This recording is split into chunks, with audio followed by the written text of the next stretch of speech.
নববর্ষ বরণে প্রস্তুত বাঙালি, চারুকলায় সাজ সাজ রব। ঠিক করা হচ্ছে আগুনে পোড়া স্বৈরাচার ও শান্তির পায়রা মোটিফ। পুরনো বছর বিদায়ে চৈত্র সংক্রান্তি। প্যাঁচা বানাচ্ছিলাম, ভাগের মুখ বানাচ্ছিলাম, মুখোশ বানাচ্ছি। এছাড়াও আমরা প্যাসিবাদের কিছু জিনিস বানিয়েছি যে শেষ মুহূর্তের কাজগুলো এখন করা হচ্ছে, তো রাতের মধ্যে শেষ হয়ে যাবে আশা করা যাচ্ছে। আমি প্রত্যাশা করি যাতে কালকে একটু ভালোভাবে সুন্দরভাবে মঙ্গল শোভাযাত্রাটা হোক।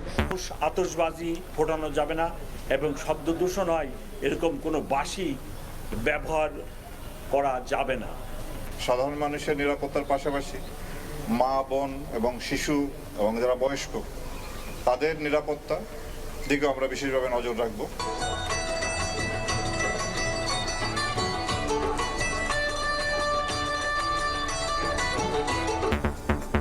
ঐতিহ্যবাহী পোশাকে বৈশাখী উৎসবে মাতোয়ারা পাহাড়ি জনপদ।